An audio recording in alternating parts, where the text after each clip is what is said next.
ಸಚಿವ ಸಂಪುಟ ವಿಚಾರದಲ್ಲಿ ಎಡವಟ್ಟು ಮಾಡಿಬಿಟ್ರ ಸುರ್ಜೇವಾಲಾ ಆ ಎಂಎಲ್ಸಿ ಕೇಳಿದ್ದು ಒಂದು, ಹೈಕಮಾಂಡ್ ಕೊಟ್ಟಿದ್ದು ಮತ್ತೊಂದು.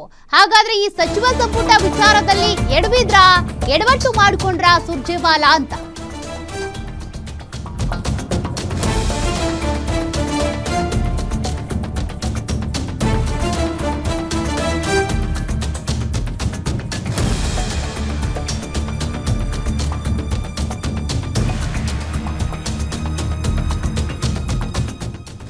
ನೋಡಿ, ಇಲ್ಲಿ ಸುರ್ಜೇವಾಲಾ ಅವರು ಎಡವಟ್ಟು ಮಾಡಿಬಿಟ್ರ ಸಚಿವ ಸಂಪುಟ ರಚನೆ ಮಾಡುವಂತ ವಿಚಾರದಲ್ಲಿ. ಯಾಕಂದ್ರೆ ಎಂಎಲ್ಸಿ ಗಾಯತ್ರಿ ಶಾಂತಿಗೌಡ ಏನಿದ್ದಾರೆ ಅವ್ರ ವಿಚಾರದಲ್ಲಿ ಎಡವಟ್ಟಾಯ್ತಾ ಅಂತ. ಎಂಎಲ್ಸಿ ಆಗ್ತಿದ್ದಂತೆ ಉಪಸಭಾಪತಿ ಸ್ಥಾನಕ್ಕೆ ಲಾಭಿ ಮಾಡಿದ್ರಂತೆ ಗಾಯತ್ರಿ. ಆದ್ರೆ ಗಾಯತ್ರಿಗೆ ಊಹೆಗೂ ಮೀರಿದ ಸ್ಥಾನ ಕೊಟ್ಟಿದ್ದ ಸುರ್ಜೇವಾಲಾ. ಸಂಪುಟ ಸಚಿವರ ಪಟ್ಟಿಯಲ್ಲಿ ಗಾಯತ್ರಿ ಹೆಸರು ಸೇರ್ಪಡೆ ಆಗಿತ್ತು ನಿನ್ನೆ. ಮಹಿಳಾ ಮತ್ತು ಕುರುಬ ಕೋಟಾದಲ್ಲಿ ಗಾಯತ್ರಿ ಹೆಸರನ್ನ ಸೇರ್ಪಡೆ ಮಾಡಲಾಗಿತ್ತು.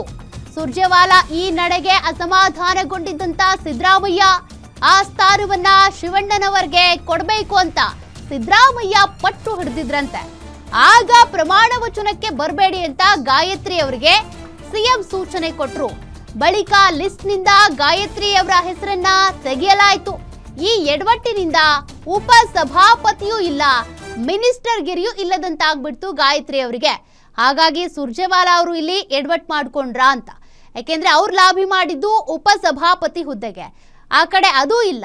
ಒಂದ್ ಕಡೆ ಮಿನಿಸ್ಟರ್ ಗಿರಿ ಕೊಟ್ರು, ಮತ್ತೆ ಹೆಸರನ್ನ ತೆಗೆದು ಹಾಕಿದ್ರು. ಈಗ ಮಿನಿಸ್ಟರ್ ಗಿರಿನೂ ಇಲ್ಲ, ಉಪಸಭಾಪತಿ ಹುದ್ದೆಯೂ ಇಲ್ಲದಂತಾಯ್ತು.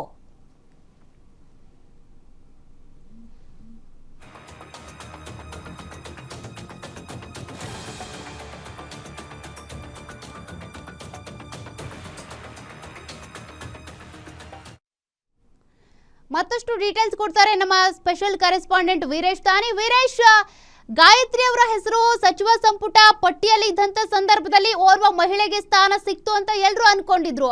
ಆದ್ರೆ ಗಾಯತ್ರಿ ಅವರು ಲಾಭಿ ಮಾಡಿದ್ದೇ ಬೇರೆ ಸ್ಥಾನಕ್ಕೆ, ಅವ್ರಿಗೆ ಸಿಕ್ಕಿದ್ದೇ ಬೇರೆ ಸ್ಥಾನ. ಈಗ ಮಂತ್ರಿಗಿರಿನೂ ಇಲ್ಲ, ಉಪಸಭಾಪತಿ ಸ್ಥಾನನೂ ಇಲ್ಲ. ಯಾಕೆ ಈ ರೀತಿ ಗೊಂದಲ ಆಯ್ತು ಅಂತ?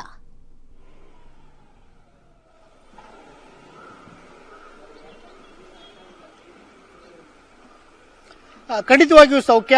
ಸಚಿವ ಸಂಪುಟ ವಿಸ್ತರಣೆಯ ವಿಚಾರಕ್ಕೆ ಸಂಬಂಧಿಸಿದಂತೆ ಸಚಿವರನ್ನ ಆಯ್ಕೆ ಮಾಡುವ ವಿಚಾರದಲ್ಲಿ ಕಾಂಗ್ರೆಸ್ನ ಹೈಕಮಾಂಡ್ ನಾಯಕರುಗಳು ಮಾಡಿರ್ತಕ್ಕಂಥ ಎಡವಟ್ಟು ಮತ್ತು ಗೊಂದಲಗಳು ಇದೀಗ ರಾಜ್ಯ ನಾಯಕರುಗಳ ಅಸಮಾಧಾನಕ್ಕೆ ಒಂದು ಕಡೆ ಕಾರಣವಾಗ್ತಾ ಇದ್ರೆ, ಇನ್ನೊಂದು ಕಡೆ ವಿಶೇಷವಾಗಿ ಮಹಿಳಾ ಕೋಟಾದಲ್ಲಿ ಮಹಿಳಾ ಸಚಿವರಾಗಬೇಕಾಗಿದ್ದಂತ ಗಾಯತ್ರಿ ಶಾಂತಗೌಡ ಅವರ ಹೆಸರನ್ನ ಯಾಕೆ ಆಯ್ಕೆ ಮಾಡಿದ್ರು ಅನ್ನೋದೇ ಇದೀಗ ಸಾಕಷ್ಟು ಕುತೂಹಲ ಮತ್ತು ಚರ್ಚೆಗೆ ಕಾರಣವಾಗ್ತಾ ಇರುವಂತದ್ದು. ಮಾಜಿ ಸಿಎಂ ಸಿದ್ದರಾಮಯ್ಯನವರು ಕುರುಬ ಸಮುದಾಯದವರಿಗೆ ಆ ಒಂದು ಸಚಿವ ಸ್ಥಾನವನ್ನ ಕೊಡಿ ಅಂತ ಹೇಳಿ ಸಾಕಷ್ಟು ಪಟ್ಟಣ ಹಿಡಿದುಕೊಂಡು ಕೂತಿದ್ರು. ಬ್ಯಾಡಗಿ ಶಾಸಕರಾಗಿರ್ತಕ್ಕಂಥ ಬಸವರಾಜ ಶಿವಣ್ಣನವರಿಗೆ ಅವರ ಪರವಾಗಿ ಅವರಿಗೆ ಸಚಿವ ಸ್ಥಾನ ಕೊಡಬೇಕು ಅಂತ ಹೇಳಿ ಹೈಕಮಾಂಡ್ ನಾಯಕರುಗಳ ಮಧ್ಯೆ ಸಾಕಷ್ಟು ಒತ್ತಡವನ್ನ ಹಾಕಿದ್ರು. ಆದ್ರೆ ಹೈಕಮಾಂಡ್ ನಾಯಕರುಗಳು ಎರಡು ಲೆಕ್ಕಾಚಾರಗಳನ್ನ ಮಾಡಿ ಕುರುಬ ಸಮುದಾಯಕ್ಕೂ ಸಹ ಸಚಿವ ಸ್ಥಾನ ಕೊಟ್ಟಂಗಾಗಿರ್ಬೇಕು, ಮಹಿಳೆಯರಿಗೂ ಸಹ ಸಚಿವ ಸ್ಥಾನವನ್ನು ಕೊಟ್ಟಂಗಾಗಿರ್ಬೇಕು ಅನ್ನೋ ಒಂದು ನಿಟ್ಟಿನಲ್ಲೇ ಮಹಿಳಾ ಸಮುದಾಯದಲ್ಲಿ ಯಾರು ಕುರುಬ ಸಮುದಾಯಕ್ಕೆ ಸಂಬಂಧಿಸಿದವರು ಇದ್ದಾರೆ ಅಂತ ಹುಡುಕದಂತ ಸಂದರ್ಭದಲ್ಲಿ ಗಾಯತ್ರಿ ಶಾಂತಗೌಡ ಅವರ ಹೆಸರು ಕೇಳಿ ಬಂತು. ಹೀಗಾಗಿ ಗಾಯತ್ರಿ ಶಾಂತಗೌಡ ಅವರನ್ನ ಸಚಿವ ಸ್ಥಾನಕ್ಕೆ ಆಯ್ಕೆ ಮಾಡಿದಂತ ಸಂದರ್ಭದಲ್ಲಿ ಸಿದ್ದರಾಮಯ್ಯನವರು ಸಾಕಷ್ಟು ಸಿಟ್ಟಿಗೆದ್ದು ಬೇಜಾರಾಗಿ ನಿನ್ನೆ ಪ್ರಮಾಣ ವಚನ ಸ್ವೀಕಾರ ಸಮಾರಂಭಕ್ಕೆ ಬರದೇ ಇರೋದನ್ನ ನಾವು ನೋಡಿರುವಂತದ್ದು.